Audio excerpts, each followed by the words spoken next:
This is about how to get the most out of your gauntlet. So one of the things that we did with the gauntlet was create these different filters, these different um,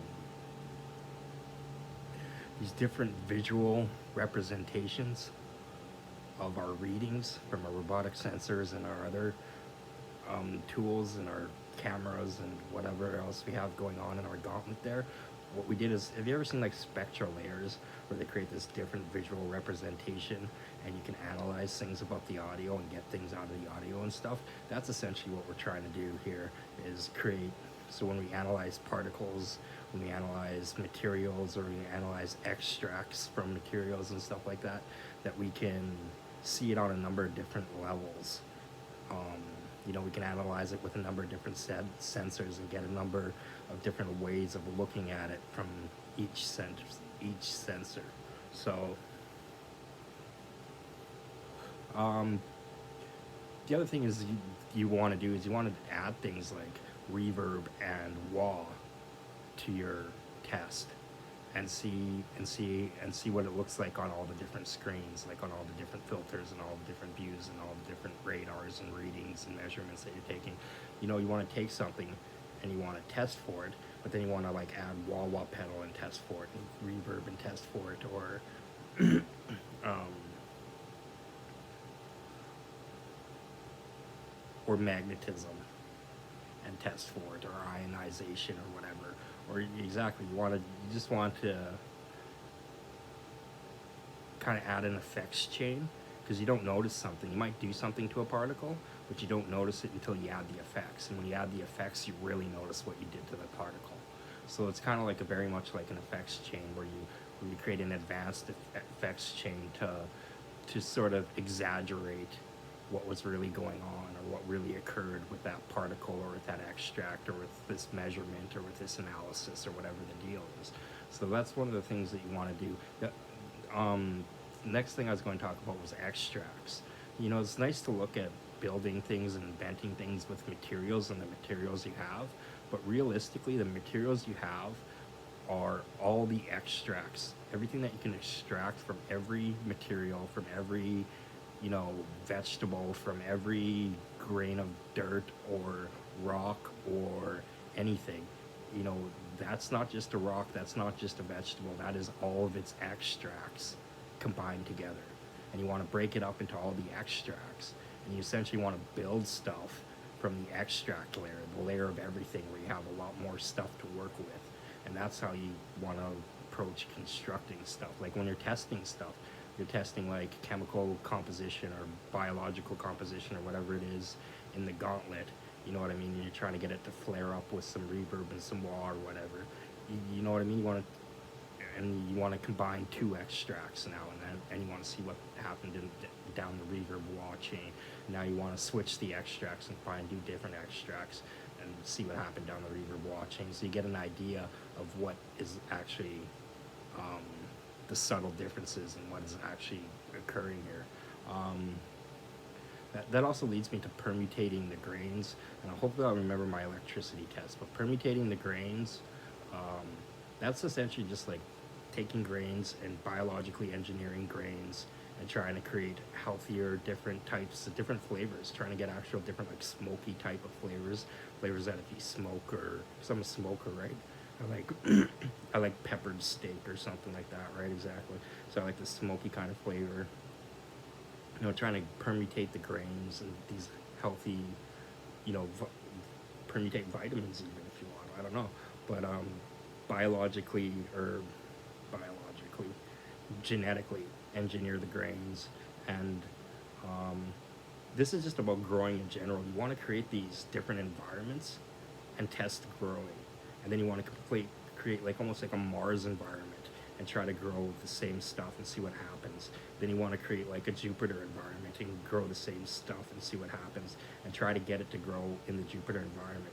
Then you want to do such things as take it from like Earth to Mars to Jupiter, back to Earth to Jupiter, back to Mars, up to Pluto, in an order of things. Like once the cells get this way, it's going to Jupiter. Once the cells get that way, it's going to Pluto. And once the cells get this way, it's going back to Mars. You want to create this like direction of growth thing.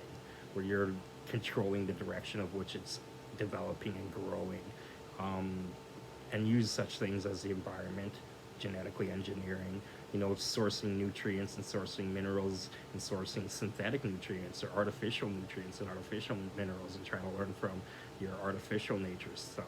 That's another interesting practice. So there's that. And one of the big things I did with electricity was I tried to figure out, I kind of believe there's different types of electricity. Like there's blue electricity and there's gray electricity and there's like green electricity, and there's these different types of electricity. So I always tried to process electricity. Like with the music console, one of the big things that I said was a music console. The reason why it sounds so good is because it's not processing sound like a computer is processing a file of sound. Actual analog console is processing electricity, and it's kind of processing electricity. It is because it's processing electrical signals, and that's what it's actually like. So it's physically touching the electrical signal. It's physically altering the electricity to accomplish its goal. So, and that's what we need, is more stuff that physically alters electricity to figure out what kind of electricity this is, and if we can get different types of electricity, and if different types of electricities can do different things. One of the things I created was a shortest route test, because electricity always takes the shortest route. But what if I stick like a rock in its way? And what if I switch the mineral in its way, and kept on switching the mineral and creating this profile? This is one of the Gauntlet tests for minerals. They have this different profile for their electricity, like how much they deter electricity, and or the order in which, like this mineral, you put them at different distances to figure out which one's deterring electricity, or which one passes electricity easier than the other ones. Like these ones pass electricity easier in this order to the worst. You know what I mean? So you're actually creating a grid of this knowledge. The good thing is to ask is all those stupid questions, and that's the thing we don't share, is all the stupid questions that we asked about our science, and just share it. You know what I mean? Share our secrets, share all the basic knowledge so you don't have to ask it again. Or so you know that if you come up with a question, that it hasn't been asked already, because you can easily see what questions have been asked and answered about this experiment.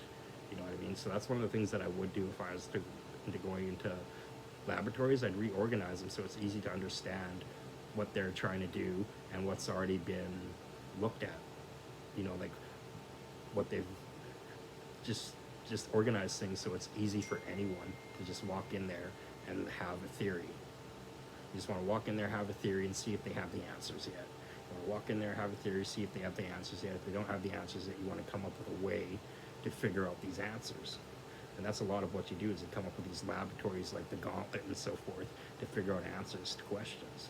And a lot of things you want to do is like the direction of stuff, like that, how well it passes electricity, the ladder of that, or hot and cold, how things work in hot and how things work in cold, and how things react.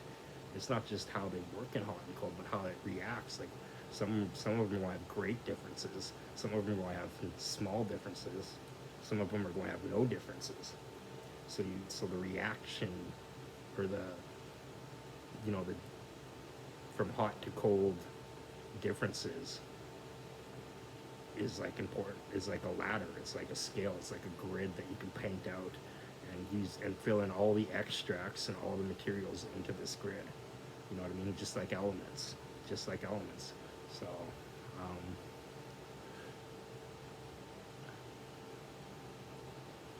let me see. I think that's pretty good for right now.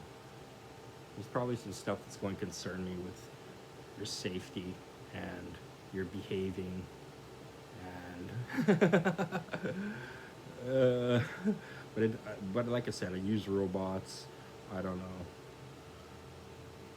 I wouldn't lie to people. You know what I mean? I'm not a liar. If you notice, I tell a lot of truth, and I don't lie a lot. And I think people that lie are like, they're in a maze. They're dumb. They're puzzled. They're in a maze. They're dumb. They can't think of smart solutions to things because they're liars. But yeah, I'm like little Pinocchio. Little Pinocchio, thou shalt tell the truth, or else your nose will grow.